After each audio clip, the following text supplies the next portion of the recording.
Hello and welcome back to JLXP after a very long Super Week. 17 games, all things considered, Friday, Saturday, Sunday, 7 games today.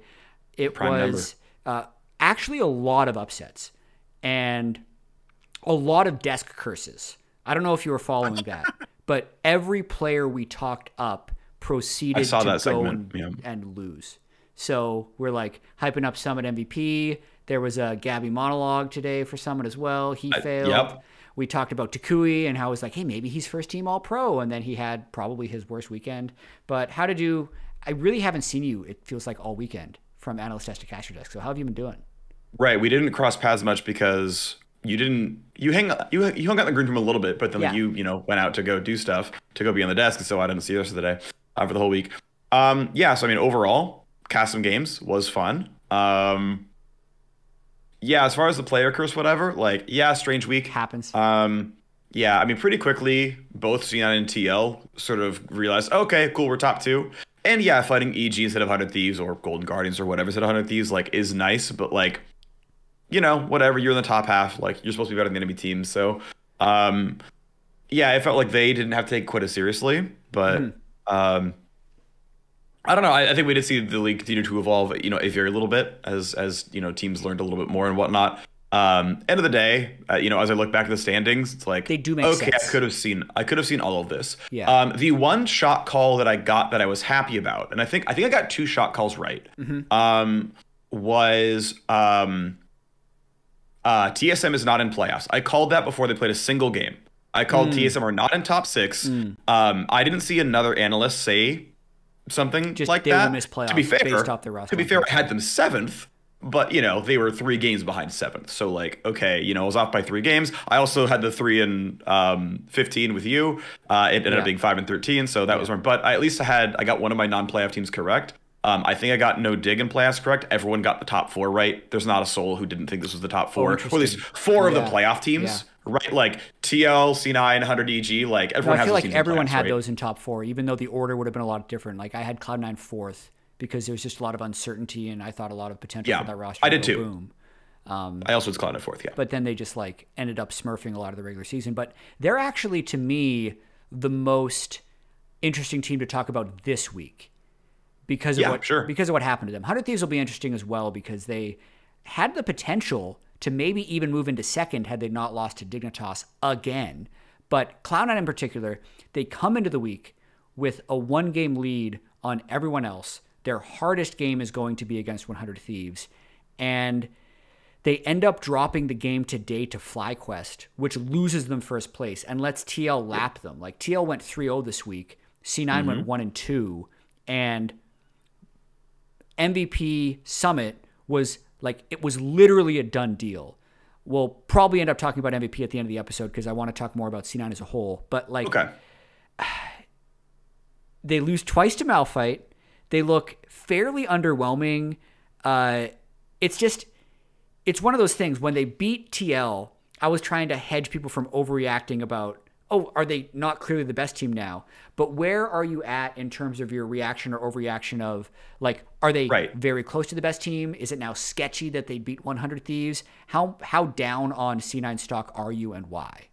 Sure, I am down some. So, I know when we talked about this 2 weeks ago, it was okay, I'm willing to budge a little bit and say C9 is, 54-46, some small margin where I edge them over TL because I'm willing to move my margins a little bit because that's how my mechanisms work in my head.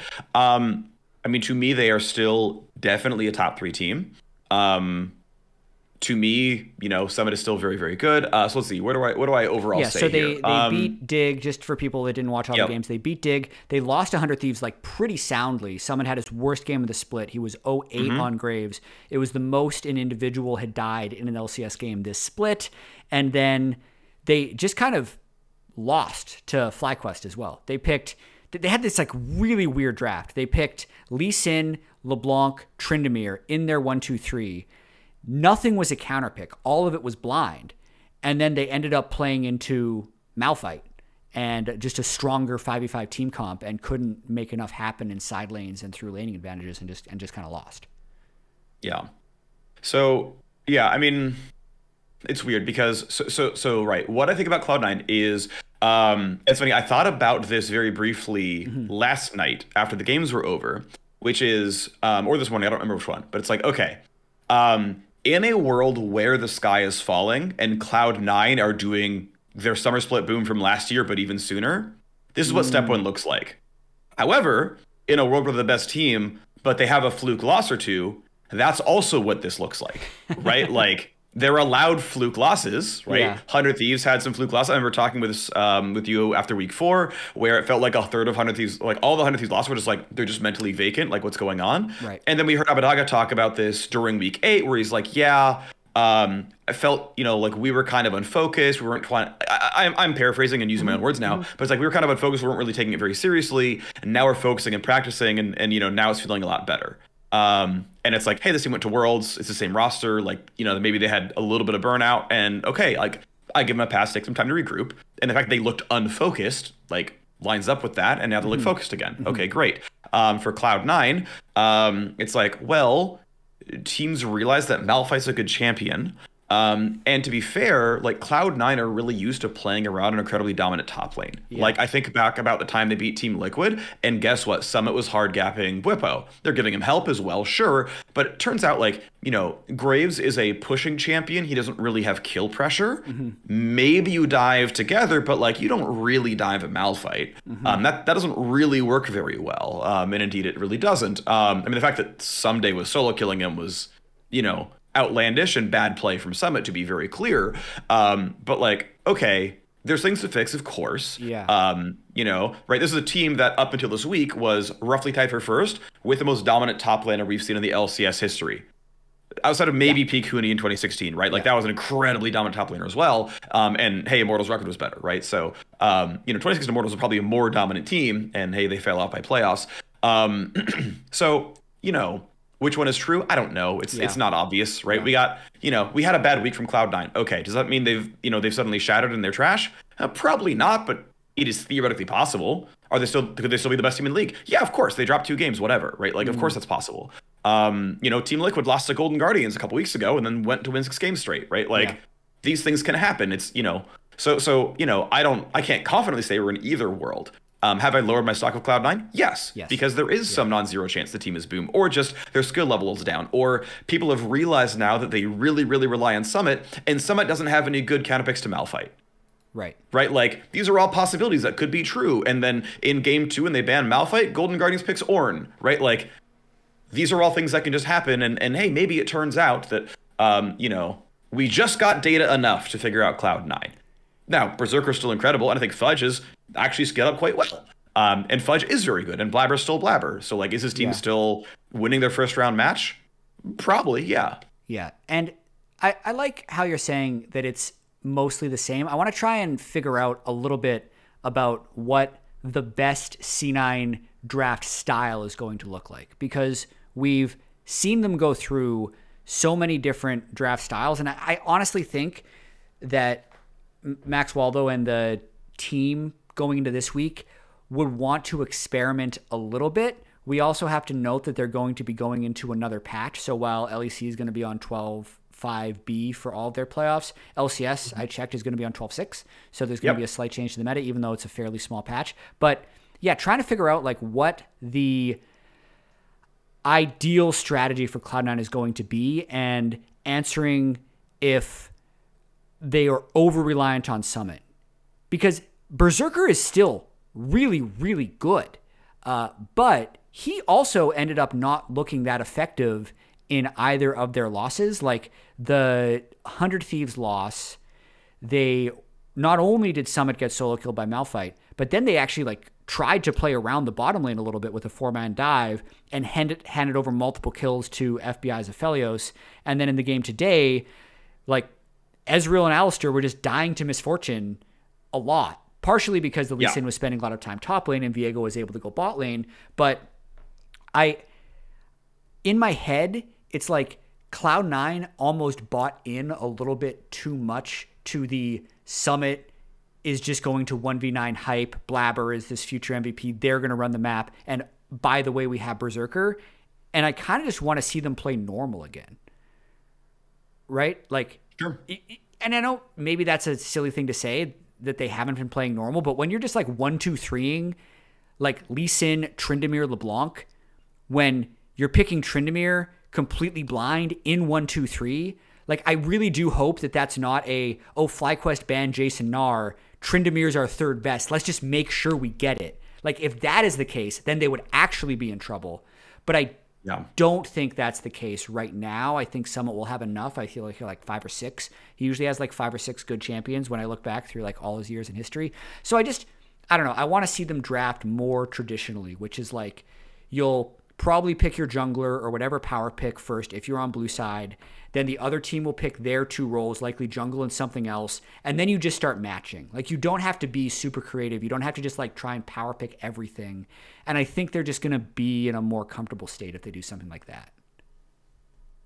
That makes sense? Yeah. Yeah, it does make sense. I am just curious because at the end of the day, right, if you're trying to be the very best team, like, hey, guess what? Team Liquid is more well-rounded, right? Like, I still, after all the results, I still think Core JJ and Hans Sama like win that bottom lane. I think if Huhi and FBI are on form, they win that bottom lane. The jungler power level is pretty close. All 3 of those junglers on the 3 top teams, there's a very obvious 3 top teams, they're all very, very good. And on any given day, each one is better. The only thing that C9 have that's obviously the best among all these teams is, well, Summit is going to lane gap, even Whippo, even someday, probably. Right, that's the one place where you're like, when we do the the pregame and it's like, hey, give me your check mark, which lane's better? It's like you actually pick Cloud9 for that one, like for sure, and the other ones are at least debatable. Again, Blabber's very good. I edge him, but like again, it's close, right? Whereas I don't think there's ever a world where, at least in the laning phase, you edge Berserker and win some. Like Berserker in team fights, I maybe take over Hans Sama, but Hans Sama is actually just like, I think, cerebrally really amazing in team fights where he will just not be in range of your ultimates, not he outplays your ultimates. He's just not hittable. So, like, it's fine. Every time I watch, like, oh, here's a Mega Gnar going for a flash engage. It's like, oh, Hans Sama already left flash range. Yeah. So, like, he flash ulted a Zhonya's and a Malphite. And Hans Sama went the other direction and is now auto-attacking again. And it's like, because he's just really freaking smart. This man is amazing. And turns out having 6 years of pro experience, not quite 6, but like still, right? A lot of pro experience gives you that, right? And Berserker is cracked for hands, but doesn't have 6 years of pro experience, right? So like, yeah, the one thing you can say is definitely true for this team is, well, I expect that someone's going to win his lane matchups, but that means, well, you got to get him counter pick. And by the way, every team picks red side. So, good for Cloud9, they're going to get side selection in their first game. But almost every team I have seen has picked red side.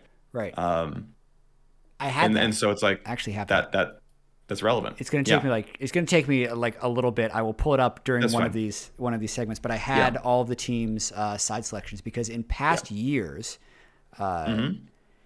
blue side was like super dominant. It would be pretty rare. There'd be like one team that liked to pick red side. So like in 2021 spring, it was EG who liked picking red side because Jizuke always wanted counter pick. And then it was funny. They'd end up getting blue side more and had like a better blue side win rate because all the teams that would go against them would be like, oh, can't give Jizuke red side. It's what they want. And then they also have Impact, by the way, who's just this amazing blue side top laner who's really good at blind picking. So it just like ended up neutralizing. But okay, so coming into Super Week, we had 100 Thieves only picked blue 2 of 8, but C9 picked blue 7 of 9. TL was 3 of 9. So there's a chance we actually see one of those series. Things can change with patches and like you can actually flip all over the place. But it does seem like C9 is fine with blind picking a lot. Okay. They picked blue side the majority of the time, whereas 100 Thieves picked red side the majority of the time. So maybe they just kind of give each other what they want unless the series presents something completely different. Because that will be the series. That's really valid. C9 versus 100 Thieves. Right. That is really valid, actually. And that becomes an interesting question, which is, which team is right? Right, because ultimately, obviously, you have what you know, they have what they know. But if you believe, oh yeah, blue side's better for us, and they believe, oh yeah, red side's better for us, someone has to be actually right, and it's going to be information disparities. But like in that specific mind game, in that specific sort of game of like, well, picking side selection, someone's got to be right by picking one of those, right? And someone's playing into the other team's strengths unknowingly. I was looking into this as well. In past years, it is very rare to find a region where red side has higher win rate than blue. It usually, like, it happens sometimes in the LPL, but usually blue side is higher. And this year, that is also true, but it's much closer to 50-50, except in NA, where red side was like over 60.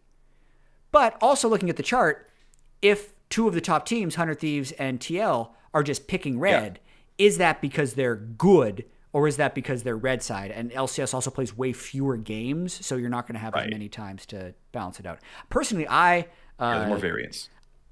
This is worth a little bit of a tangent. I always liked picking blue. Okay. Part of it is due to prep and why there is usually some super dominant champions in the meta. So just take a situation where there's like 2 or 3 super dominant champs in the meta. Like, red side oftentimes feels obligated to ban those because they just lose control of the information.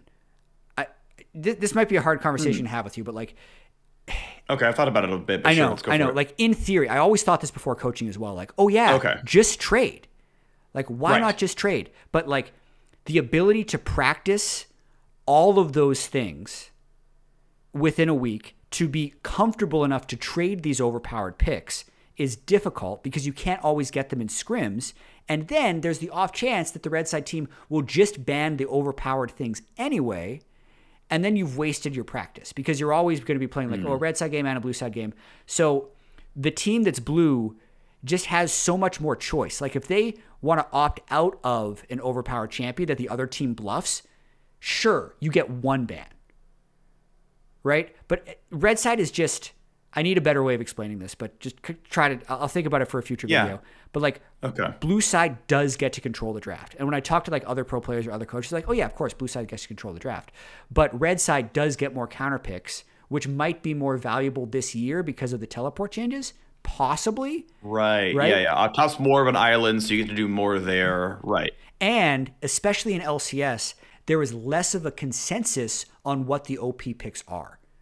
Like, other so who cares what you're first picking because it's not obviously great. Yeah, other regions are perma picking Caitlyn. LCS like stopped banning it this week. It was just falling through drafts. Like, some teams think Zarya is good. Some teams don't think Zarya is good. Some teams are picking Corki again. Like, the power picks are so unknown and seeming to be developed for a singular team that I think your bans can be more standardized versus individual teams, which just wasn't the case in the past. But it's interesting. Give me your like, do you like red side or blue side?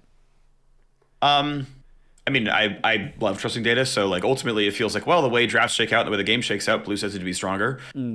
So like, in general, right? Like, well, it's just been true for so long that until you have a compelling reason to really believe red is better, then hey, it's blue. Because like, it keeps proving out to be accurate, right? And some of it can be, well, willingness to counterpick. Like, if you are, you know, on stage and I'll name drop LS again, because I did like his drafts, was like, well, if you're willing to just bring out whatever and you're sure it's good, trust me, go for it. Well, then red side's great because like, who cares what they first pick? Because I'm sitting here like, well, I know what the top 3 picks are. I know what this team's top pick is.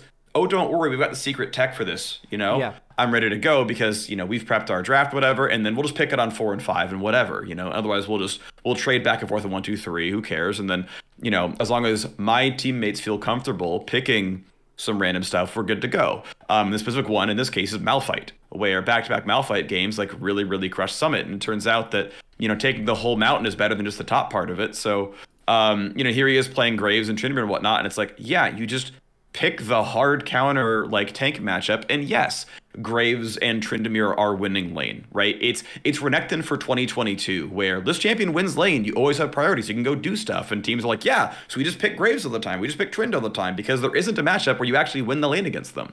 And that's true. Like, that's accurate. Like, he's gonna get first. He's advantaged to get first tower in every matchup we ever see, because of course he does. He has the push, so you're a little bit more likely to get Herald. You're gonna get, you know, early turret damage going down. Like, of course it feels good to have lane priority. But like, the thing I tend to see happen is pro players are like, well, I won lane, which means we had the ability to win the game, and if we lost because we didn't play correctly, so I'm going to keep picking lane dominant champions, and we'll just play better next time. Like, that's the kind of thing I see where like people shake off like, well, we lost with Graves. Like, well, we misplayed because we had priority, and that means we should have been able to invade and keep going. And you just like spend your time in review. I'm just sort of assuming, I'm not a coach, you of course have been. It's like, well, we just could have played that better, and then we'd have been fine. And you know, like the a million games Renekton and Italy we have seen who both fall off a cliff at 20 minutes. But well, we should have had control and snowballed it. You know, like we should have done this. We had all the controls. Like we just play well. We'll just close the game out. Graves is that. Trend is that. You just have control. We'll just close the game out next time, right? And it's like at a certain point, I feel like people need to realize. No one is perfect. You're all human. Turns out the jungler's in Fog of War. And you can't get perfect vision on the jungler. Sorry, it's not going to happen. So guess what? You're going to gank sometimes. Sometimes you're going to fail to flash the Malphite ulti at max range. Like, guess what? You're a human being. And so these champions that, like, well, you take the Ellen lane, you go down 2 plates, and then you're just stronger. Well, you didn't win the game at 12 minutes, so now we're Malphite. So yeah, basically what I'm saying is I would like to see more Malphite because we have a bunch of blind pick AD tops who are all countered by Malphite. And we've had like 5 Malphite picks all split. And we're in a very heavy AD jungle meta as well. We're really, really triple AD heavy in this meta game. Like almost no one plays Lux. Absolutely no one plays Zyra or Brand, which is like wild, but like it is, I mean, I'm not saying they should, right? But like we've been in those metas before, by the way. That's where we got Misfortune support, right? Like, you know, this was the World Championship. Zyra was meta for the top 8 of Worlds in 2016. Yeah. Like, you know, we have been there with very, very good teams, right? Like one of the best specifiers of all time had a bunch of Zyra supports in it. So I'm not crazy. This has been good before. But anyway, yeah, like we're in a triple AD meta. Guess what? You know, you should really be playing more Malphite, right? Like you just actually should be. Like it's just kind of correct here. Yeah. You know, champions like Taric and Braum, we started to see a little bit more of. Yes, Taric needs more engaged somewhere else in the team comp. Braum does as well. So we're seeing Ashe the meta a bit more, but like Braum kind of auto wins team fights and Malphite auto wins against triple AD teams. And like you should just be playing this way. And so yes, to answer your question, then hey, give me red side. Because you're just going to int your drafts anyway. Better angles. Or, you know, give me blue side. I'll pick the Hecarim first pick because it's good.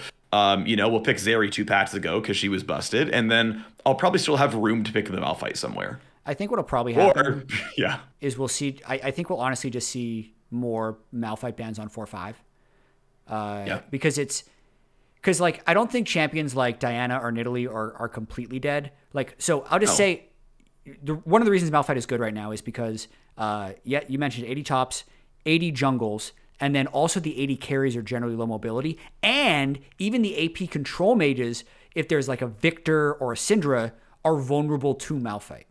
But metas where Malphite is really bad could even be Renekton metas, for what it's worth. If like Nidalee is really strong, or Diana is really strong, and the mid lane mages are like Sylas, like things like that, Malphite can actually become really bad, even if the individual lane matchup is going to be really good. But yeah, I agree. I think Malphite is totally an adaptation. I want to move us forward to Team Liquid though, because we haven't talked actually that much about them recently because they've been good, but like Bwipo was, for me, on my way too early MVP for a while. And we made a joke on the analyst test today. Picking Lucian is the death of MVP cases. Because it's like, unless you steamroll the game on Lucian, it's looked at as this like big failure. And Bwipo like definitely ran it down in some of the games. Someday ended up running it down a little bit in his Lucian game as well today. But it felt to me like everyone on this Team Liquid team, they are first place, 14-4. They aren't, like, no one needs to carry. Yet they've still won 14 of 18 games. Which I think makes them pretty damn dangerous. Absolutely. And it is good that, you know, to your point, no one has to carry, but we've seen every single one of those players do it at some point. Yeah. I remember, you know, by about week 7, we're like, you know, Beers has kind of been there, chilling on a good team, and like, you know, that's fine, but you know, he's not this breakout star that he was from like 2014 through 2017, where it was like, wow, there's a mid gap in actually every single game. Sometimes high wins because he's so smart, but like clearly Bjergsen's the better 1v1 player, right? Like the champion's going to be stronger, but high, you know, like, but that was the only guy, right? Cloud was the only people who like really held up to TSM for a while.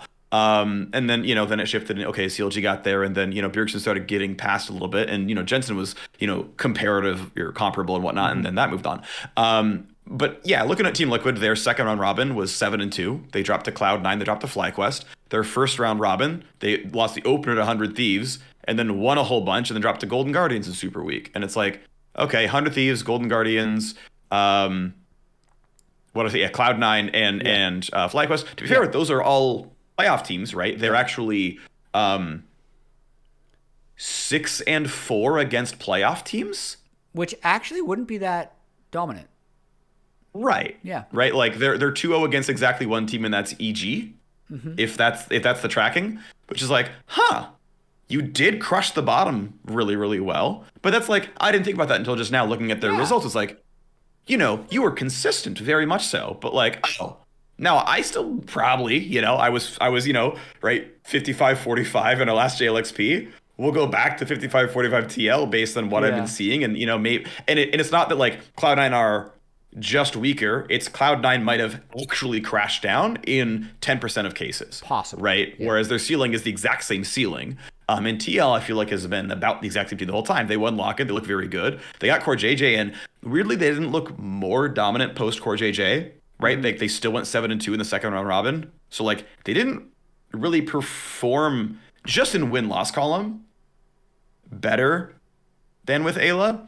Core is better than Ayla, right? Of course, right? This is definitely true. But the results aren't really different. Yeah, right. They won Lock-In. With the old roster. Yeah, with Ayla. Right, like they already got first. I think part of why they have won so many games, and this wasn't true in week 8 when they were trying a bunch of like let's snowball top really quickly games with Bwipo. Almost lost one, did lose the other. I'd say for the other 16 games, they were prioritizing champions that were neutralizing lane and then would be able to win the game later, right? They've been the most reliable in stacking dragons, using their player skill to not fall behind or get small leads, and then the games are like very safe. And this is a very tried and true way of playing League of Legends. I'm not in the camp that you need to change this, but what it makes my take is that someone is going to have to play very well to not have TL win the split. Because I don't think TL is going to change that way of playing, because that's what they've found the most success with. Even if you go back to like past Bjergsen or past Core JJ teams, and a lot of times even the successful Fnatic teams with Bwipo, he was like, put me on Ornn, right? Like he was also very good at finding team fights in those senses. So I don't think other teams are going to beat them by playing that style of solid team fight late game champions. So someone will have to play very fast and very well. And right now, with what I've seen from Cloud9 and 100 Thieves or EG, that's not them. They might try, but it's so scary to even do that against TL, because you'll feel like you're on this super short timer of not being able to make mistakes. And I just have not seen that level of clean play from any of those teams. Yeah, and I agree with that one. And it's interesting. I'm gonna very slightly segue into a talk international. Like let's just it'll be kind of both topics at once. Of what about TL at MSI, right? Because there, I think if you have to pick a single team, TL I think should be the front runner. I think it's kind of correct to call them the front runner right now. So let's talk about it and the style. And so the couple things I have in mind, right, are first of all, if you are the best team, playing low variance is going to result in the most wins, because if you play a longer game, you have more opportunities to show that you are better. And it's not just, well, did the top lane gank go well? If we burn double flash to try to kill a Gnar, and it turns out Viego's there, we burn double flash for a 0 for 2, and well, we put a lot of effort into a coin flip, Looking at their stats overall, like they have the best overall early game rating, they have the highest gold difference at 15, they have the highest first dragon rate, they have the highest first blood rate. Like they actually have gotten a lot done in the early game. But they're also covering their bets really well. And it's like, well, if you never have bad drafts, that's a really good way to come out with wins, right? It's like, well, it turns out all of our drafts end with solid team fighting. It's like, well, that's good, because it turns out if a lot of your drafts come in where it's like, well, we can only win the game if we win lane, and you can't always win lane, because guess what? When you're against Faker, you're not going to win lane anymore. Sorry, Bjergsen, but you're not going to have pressure in that one, right? Faker's going to be going and doing stuff to you. And hey, you're up against EDG. Good luck with that one as well, right? Like it's almost wrong to say, oh yeah, well, we'll just have better hands than the 18-0, now 19-0 in best of series T1? Because you're not gonna, right? Like, you could make the case that, right. I mean, it's, sure, it's possible, right? But like, so I'm playing that out, right? And it's okay. Well, right now, actually playing low risk and like having good team fight comps, I think, by the way, is correct in general. Like, just picking good team fight. When your flag was for Golden Guardians, picking good team fight wins you that game. Right? Like, so many, like, even just like middle tier versus middle tier in the LCS has been like, well, if you have good team fight at the very end of the day, you got a really good chance at winning. And then if your team look with the best of the team playing against mid tier teams for the most part, you pick really good team fighting, it's going to look good for you. When you're what's my next kind of point about this one, right? Like, if you're going internationally to play against really, really strong competition, it's like, well, you probably should still have good team fight to fall back onto, because I mean, even if you think your chance at winning a game against T1 is 20%, which is, I don't know, maybe low, but like whatever. What are the odds you're really gonna crush the top lane? Like, what are really the odds there, right? Like, and then also winning the game through that when you don't have team fighting, probably less than 20%. So maybe just like play a real team comp, right? And so I know this is one of the discussions that I'd seen about like, well, no, we really got to get our teams ready for international. But like, I think having a well-rounded team comp is how you get ready for international. Like, are you really gonna 20-80 coin flip your way to winning MSI? Or should you just like make sure you beat Peace and the PC representatives and make quarterfinals or semifinals, right? Like, maybe actually learn a consistent style where you can just like actually beat up on teams and just be good. Right. So have I told you the story of 2020 TL at Worlds? No, I don't think so. I want to get your conclusion of this first, though, because if we're going to like oversimplify your argument, how does TL do best at MSI if they are the MSI representatives? What style would they play? Right. I think you always make sure you draft a good team fight. I think it's the most basic crap ever, but it's like, oh yeah, you would like to get 2 lanes of priority and also make sure your team fight looks good. And it's like, I legit think it's like, oh, you just do like really dumb paint by numbers, check the boxes, like have engage, have good team fight, don't have 3 losing lanes. Just like check those boxes, the rest are details. But like the fourth bullet point for me is like have counter picks that check those boxes like against the current metagame, right? What is popular? AD top, AD jungle, AD bot. Okay, well, we probably should learn Malphite. Check that box, right? Because guess what? It's going to give you engage, good team fight, and like add that. Your spice is add the anti-meta, right? That's the spice you do. And like just be ready, right? Be ready to pivot to a new champion, but like have those basics honed and your edge is that. Like that's how I would like coach a team to win a big national event where like we're not the favorites, but we're gonna bring that. Yeah. I think every team is going to be unique on this. So I think for this iteration of TL, that is it. I think it is definitely best to play to your strengths. I think that's going to be true of basically any team when they go internationally, is you do need to play what you're good at, because you're never going to beat the very best teams playing your B champs. Like, you always have to find ways that your A champs can work. With that being said, there's like almost this pattern in League. And I'm going to do 2020 because this is when I was like the most plugged in to everything going international, my first split on TL. If I looked at like the ERLs that year or most of the emerging regions, almost exclusively, it was like the Orianna teams that were winning those regions. Like, it was just a giga scaling late game team fight meta. And then play in as well, like Ornn was something like 8-0 and Orianna was 7-0. Like, the scaling was just crushing teams.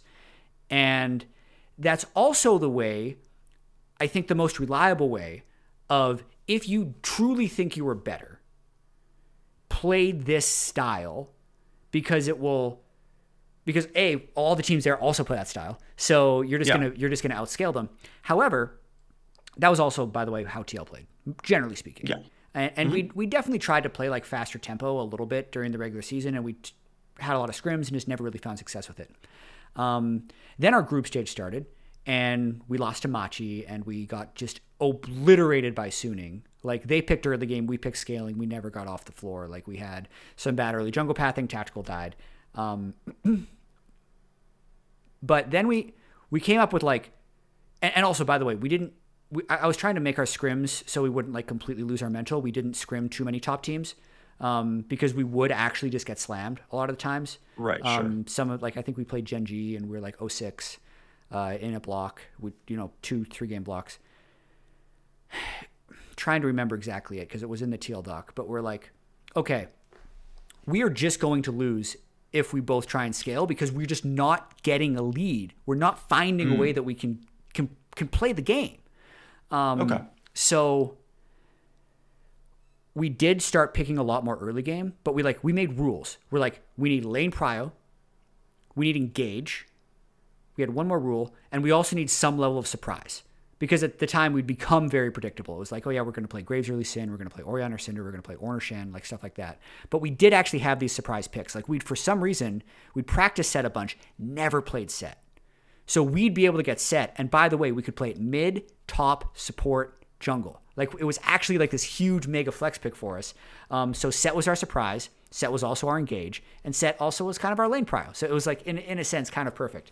But where I'm going with this is we almost won by playing way flippier. We did level 1 invades every single game. We had very good early lane prio. And we still had usually like one lane of scaling. Like we'd have an Oriana in there somewhere or something like that. And, we went 3-3, didn't get the tiebreaker because there were 2-4 and 2 teams above us and Worlds was over. But that just like, I can say this now because I'm not coaching a team and the team is completely different at this point. But like NA actually winning Worlds is so far-fetched for so many reasons. Yeah. Or winning MSI. But if you really want to make it a possibility, you have to take some significant risks. And to me, the takeaway was that we're not going to win if we play conservative League of Legends that is designed to play to beat better teams. We need to play as if we are the worst team. But here's the trick that is really hard and we can never really execute on. You need to play like you're the worst team, even if you're the better team. So you get really good at being the worst team. Right? So you need to flip the game against Immortals. You need to flip the game against 2-14 TSM if that's what they are. Right? And you need to actually take your welts, but if you're more practiced at playing a flippy game, I think you would have a higher chance of, because here's the other thing as well. Suning is generally going to think they're better than you, right? Yeah. Gen G is going to think they're better than you. SKT is going to think they're better than you. So they're going to have the same mindset, and they're going to, generally speaking, oh yeah, let's just make sure we outscale them.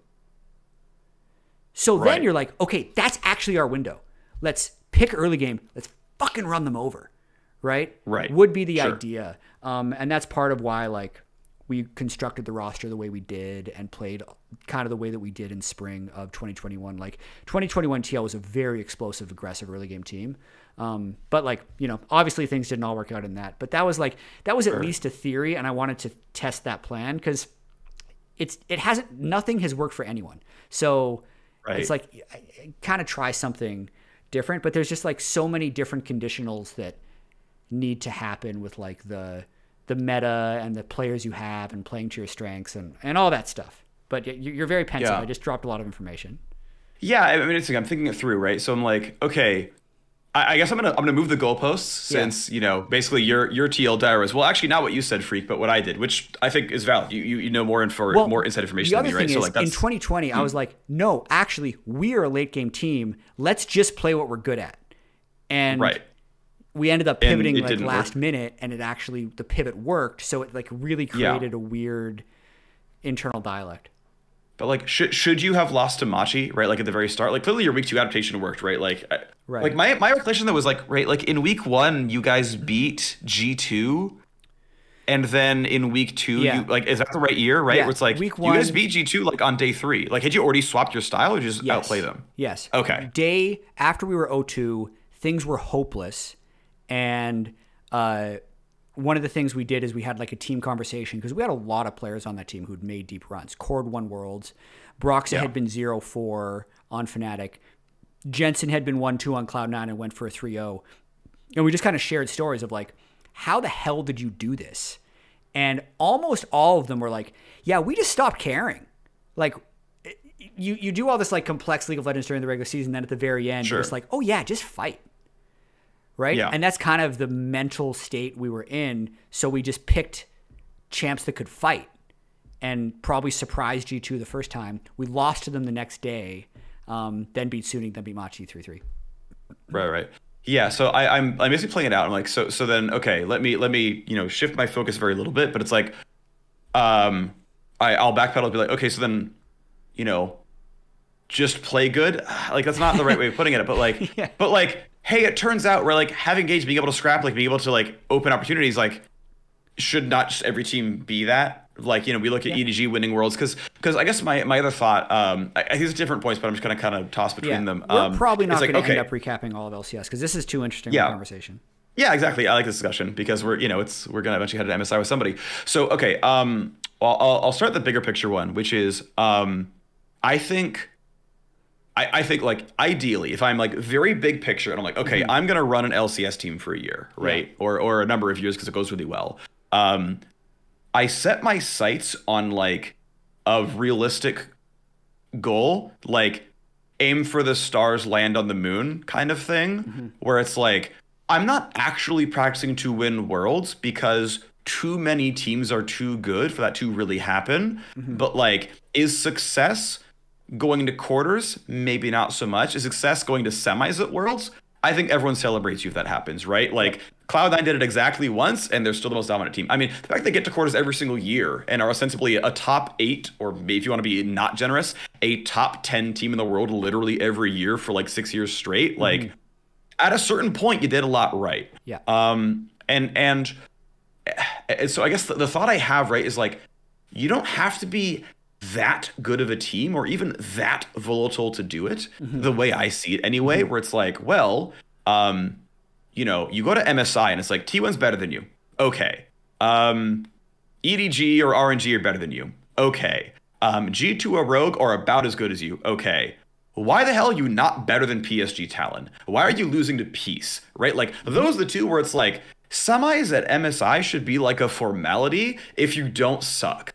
Right? It's like, you should just be better than these teams. And so I'm curious, right? Because like in your example, like the only reason you didn't get a tiebreaker is because you lost to Machi. And like TL's better than Machi in 2020, right? Like you played slow and like what, I don't remember the game honestly, but like that probably shouldn't have happened. Kind of bad. We basically didn't have enough scaling to be honest. We picked like I think we had Caitlyn, and we just didn't get enough of a lead early and didn't have good engage options. Something like that.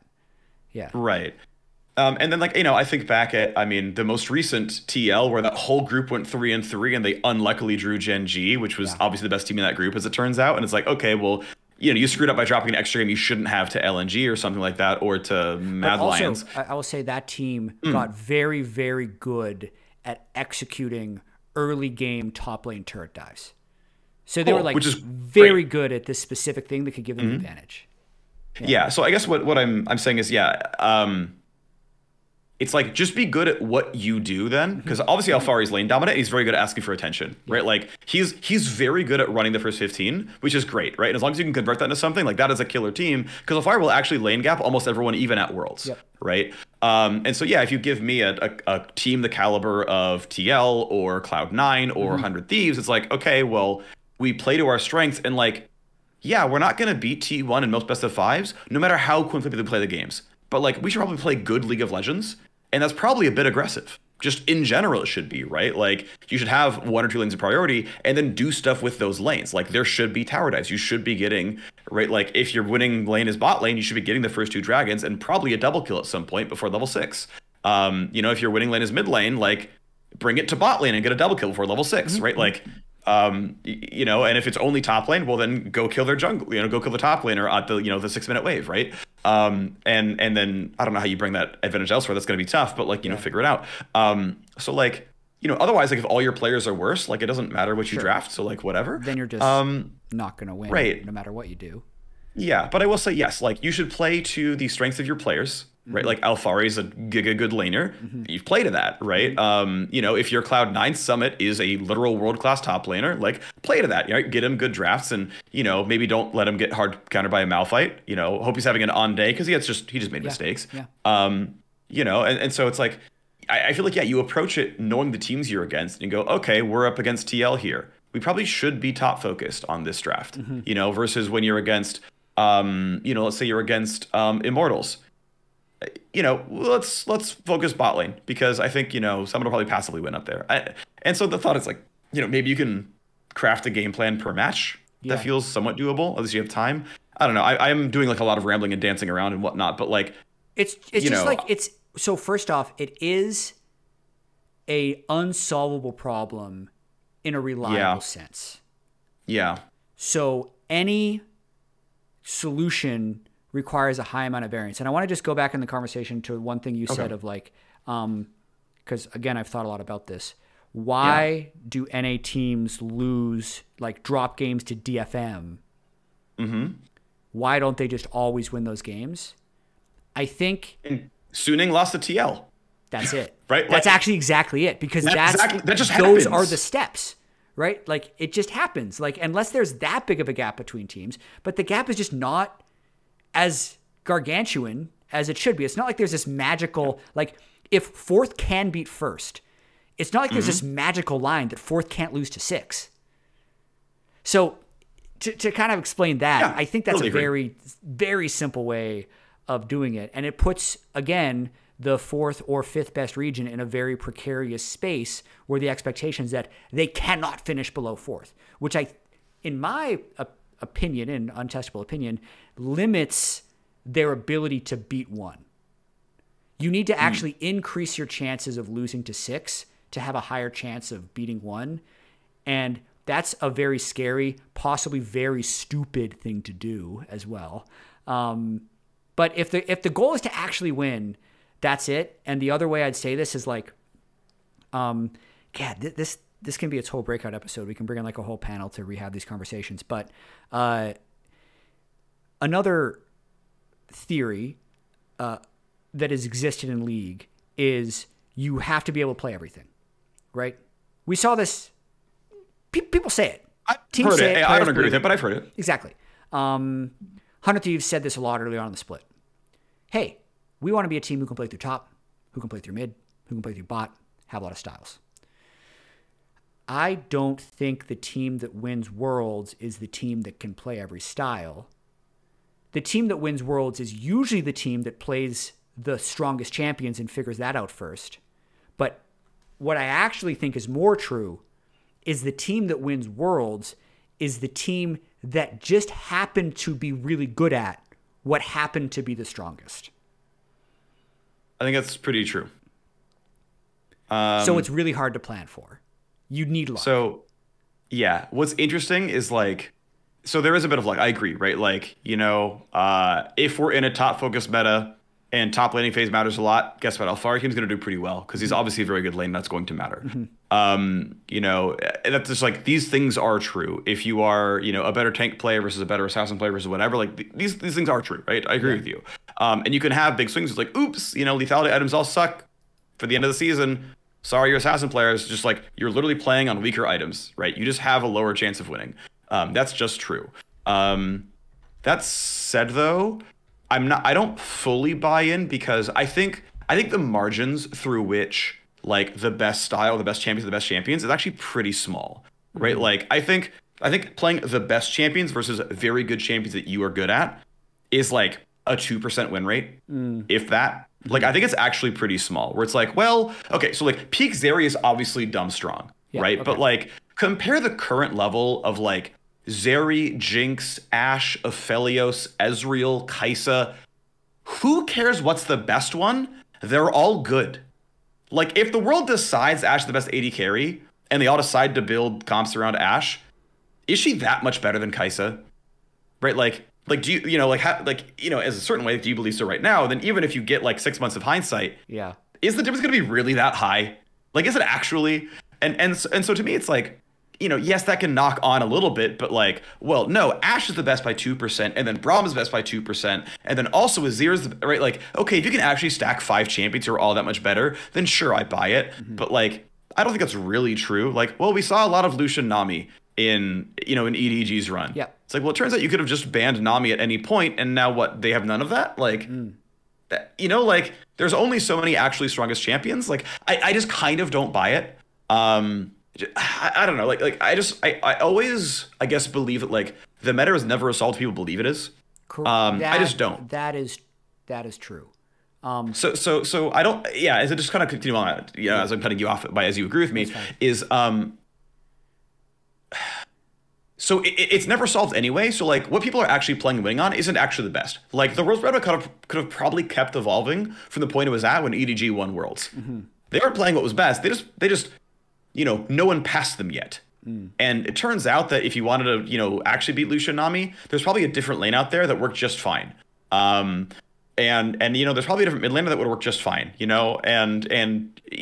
Like that was probably true, but no one found it yet. You look back at Worlds 26, which is my favorite example, which is like there was the CIS team where their support's most played champions throughout the season were Zyra and Brand. Played none of them. They made World quarterfinals, still didn't play them. We played the next quarterfinal match, which is T1, and they played nothing but Zyra.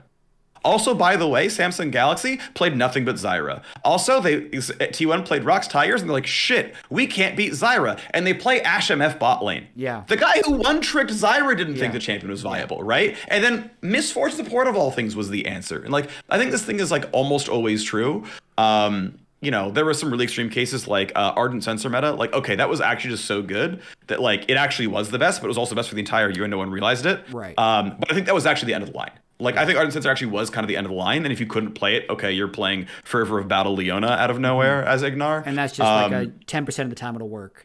And it happened to work that 10% and it was celebrated. Right. And to be fair, like, I don't think it's even 10%. I think it's like, well, it's 55-45, but like 45 is not bad. Okay. And the fact that Misfits were 2-1 up against SKT, they clearly could have won that series. Oh, yeah. Right? Oh, right?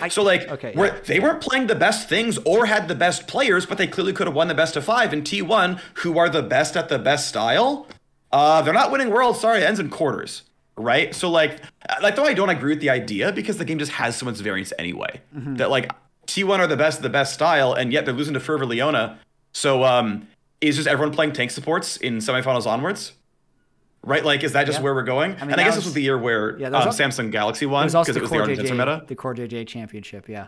Right, yeah, it was the Core JJ. So, okay, it wasn't T1 who won, right? But, like, what if, right? Like, okay, yes, as we found out, Samsung Galaxy 3-0'd them, and this would have been a Misfits 3-1, but, like, would we have just gone back into an engaged tank meta just by seeing that matchup? They're like, wait a second, there's no way Misfits would have won. They must know. Right, like, what are the odds that actually happens? Not zero. Yeah. And we just like hop off, right? Like that's actually possible. Like I really believe that. It is. Because it's all perception based. So anyway, this is a lot to circle back to. Like I feel like this meta is almost never solved. Yeah. So like people land on something, but it just means that people have failed to go to the next step. Such as how many Malphite games have we not seen around the world this year that we should have? Dozens, I'm gonna say, right? Like there have been a lot of red team top lane pick as last, triple AD looks like a Malphite game, and we don't see it, right? Dozens in every league and all around the world. Yeah. Turns out the best Malphite team should have won the LCS and the LEC, but none of them did. And like that's going to be true at Worlds too. Yeah. I will add to one of the things you said because I don't disagree with the majority of what you're saying. Good game theory. I hope people are enjoying this conversation. Like it's weird when you and me cast and are around these for like 10 years. Like we think about these things a lot, and there just isn't that much discussion on it. So I still think this will be a good episode, regardless of if we don't close on the LCS.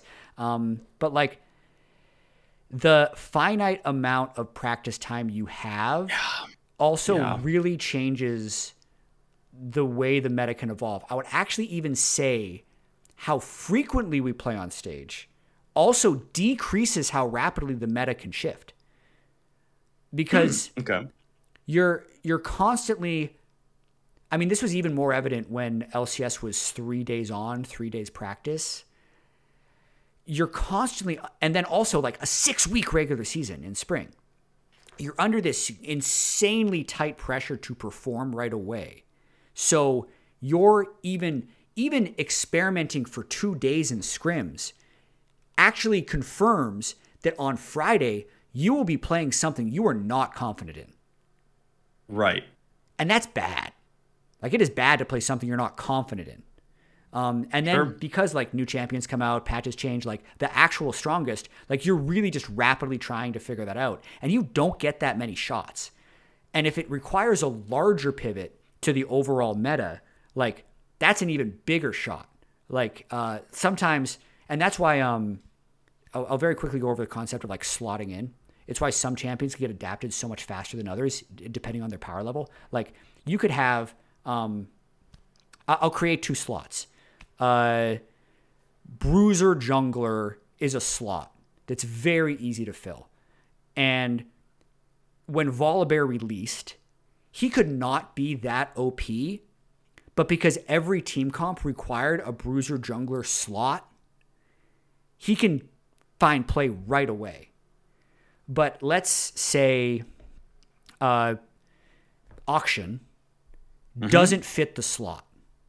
Right. It's a wildly different play style. He requires, probably, I don't even know because I haven't experimented enough with it, but like maybe he requires a tank jungler, and maybe you need to do flank team fights, so you're not even going to have a control mage, and maybe he's actually best with Karthus bot or AP bots. Like if 4 things down the line need to change, there's no way he fits the slot, and that it actually just multiplies the amount of things you need to practice. So in order for that champion to see play, he needs to be like that much more OP for the system. You need to learn 3 more steps and start it. For the system to actually respect the accurate power level of that champion.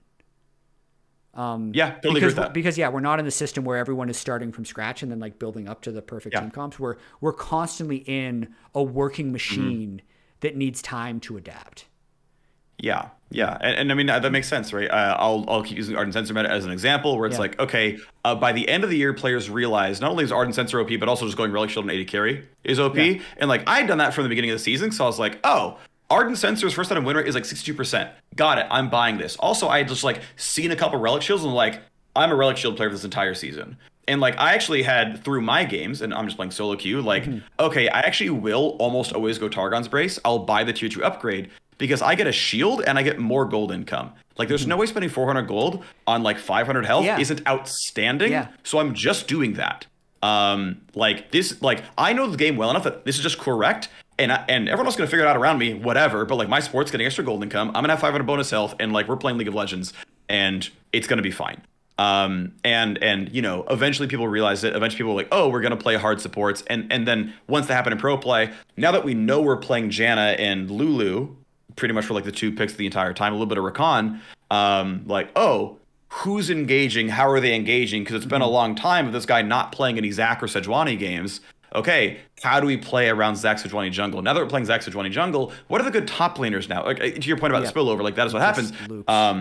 Right, and so I get like, it takes a while to get there, and it's like, yeah, what's the team in week 2 whose Anos is like, guys, listen, we're playing Janna Lulu every game, shut up, we're doing it, right? Like, and if you get to be the authoritative enough figure, and you can get your teams to do it forever, and they're going to go through the first month of like, we don't know what the hell we're doing. It's like, we're going to figure it out. We're going to win worlds with this. But the problem is, even if you are dominant, you've done that work for 3 months.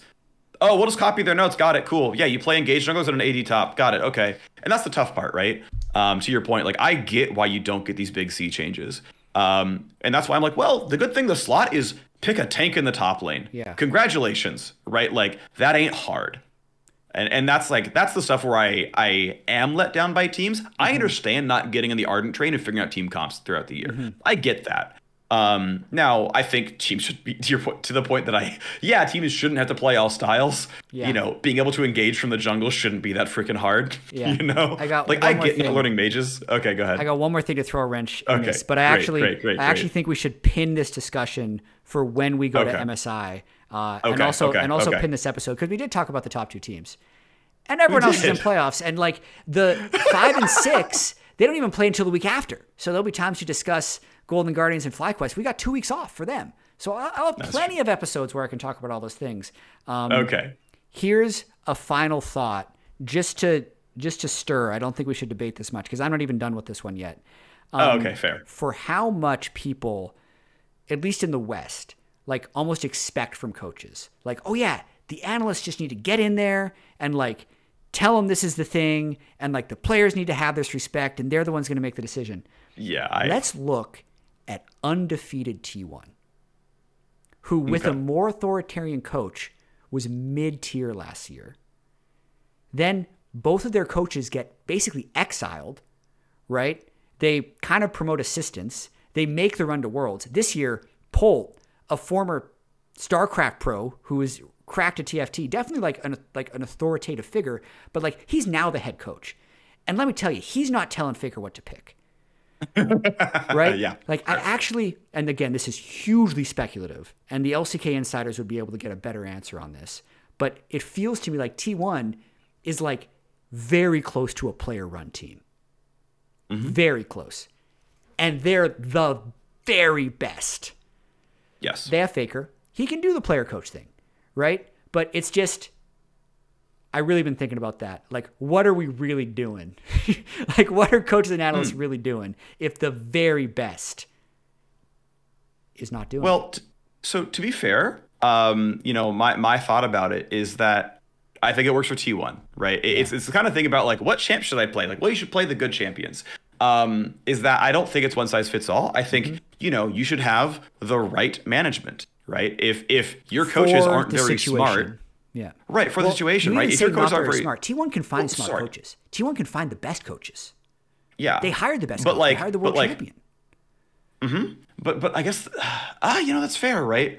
But yeah, because you're right. Like you're going through it on your end, right? So like you're not going for it very long, and I probably won't either. But yeah, it's like the idea of bringing in good things is valuable, right? Like, hey, I've been looking at this. I really think we should try some Malphite games, and I just wonder how many darts you're throwing at the board, right? But like, spending some time to come from the outside to say, hey, should we try this? Some input like should be useful. I mean, I feel like everyone who's talked with pro players has a million stories of like, oh, well, when they banned Signs, you think of like picking Maokai? No, I didn't. That would have worked, wouldn't it? Yeah, actually, you're right. It would have, right? Like there are stories of that. Again, like Ardent Sensors, one I think about, but like I get why it took so long to get there to a certain degree. Again, Malphite's like a really obvious example. It's like, who didn't think of Malphite? Who didn't bring this one up? I mean, the fact that so many item builds are just absolute dog shit, where it's like, can we not just like teach mid laners to not buy Void Staff if no one's built actual MR yet, or Last Whisper against a single cloth armor? Right, like, and that's a really minor thing, but like, the win rate difference of Cosmic Drive versus Void Staff second is a bigger win rate difference than the win rate between like picking Azir and picking Orianna in most games. Right. Like actual item builds do more than picking a slightly more optimal champions when your item builds are that bad. Yeah. Upgrading Morellamicon, actually bad in a lot of cases, most cases, right? Like the double Leandry's build, the double Dynamic builds, like, right? Like there are just like some objectively wrong things. Like, look, some of them are splitting hairs, right? And I don't care that much, but some of them are like, you are actually losing like 5% win rate in this game by your item 2 choice, which by the way is bigger than most champ selects will give you. At least individual champions will give you. So like, as much as it's a small part of the game, like moving your win rate by 5% is very, very meaningful. And it's the kind of thing just like, I don't know, it's the thing that I pay attention to. And obviously people know more about map predictions than I do. That should probably also be taught, right? And people know more about teamfight setups than I do. That should also be taught. And like that all matters. Word location. There's a million things you can optimize about. And so I get, picking and choosing your battles. But yeah, at the very least, like there should be some input that should at least be regarded. Agreed. And it's not like T1 doesn't have any staff that helps them. Right. It's just, I would love to know, like I would have loved to just observe that team for the last 4 months to see what they're doing. Because you never really know how a team is going to operate. You don't know which players are going to be making their own decisions. You don't know where they're going to find their information. It's just an overall, like, wondering how they're actually doing it. But I think that's it. I think that's it for this episode. Yeah, that's good. Yeah. We talked about 2.5 teams. Yeah, we did. Who's going to win first round for you? I'll give you that. We got TL versus EG, and we have C9 versus 100. Yeah, I mean, I think that's really heavily TL favored. I'd actually say 3-0. Okay. Like, I think EG has just like, they just feel so flawed. Like, obviously, this is pretty variant, right? EG's ceiling is actually quite high. Yep. But I mean, TL 3-0 seems like the most likely individual result. That's fair. Cloud 900, I mean, this is almost more variance where it's like, I don't want to say 3 either way because that's not going to be accurate. I mean, here's the weird one, right? Like, there is a possibility that Sky is falling Cloud 9, right? Like, we had the joke in Summer Split 2021 where they had like the undefeated first round robin, and they were like, hey, and by the way, they are 0-1 in the second round robin. is the sky falling for Cloud9? And then they kept losing in Mist Worlds, right? And it was like, oh, we were memeing, but they actually just like stopped playing League of Legends well after like a 27 game streak of being clearly the best team like we've ever seen in the LCS. So like there is some chance that's that, in which case it's 3-0. Now the chance of that is like 10%. There's a 10% chance that they're just like not a team anymore and it's 3-0 and they actually lose second round too. Again, unlikely, just a fringe possibility. If they go back to regular form, well, Hundred Thieves look like they're back. So I would say like if Cloud9 are good, it's like 3-1 or 3-2 Cloud9. Or like and close enough that like, you know, let's call every game 60-40 Cloud9, which means like there's a world where it comes up tails 3 times. And there's also like heads is like 20%. Yep. Which is like not that unlikely either. Yeah. So 3-1. That's like I think I say like say C1. I just say like 3-1 C9 and 3-0 TL. But like both are actually pretty high variance to me. Okay. Thanks. How about you? So I'm going to do a deeper dive later, but I'll go 3-0, 3-1, and I'll say C9 TL. I've just expected a C9 TL winners bracket final the whole split, and I don't think I've gotten enough information to change the opinion this week. Yeah. I think TL's going to win the split. That opinion's not changing. I'm sticking with that one. But yeah, you called it from the very beginning. We'll see. Okay, Phreak. Thanks once again. Thanks for having me. Yeah, we did it. We did the podcast. We did it. Yeah. We did the podcast. I changed the title mid-podcast. I saw that. Yeah. I saw you type in letter showed up. I also realized that I had the episode number wrong, so there's like 2 uses for it, but that's really important. Okay, everybody, thanks for listening. Let me know what you think. If this was wildly unacceptable, we won't do it again. We'll keep it on track, but I felt like the tangent was worth exploring. So I hope people enjoyed the ride, and we'll see you next time.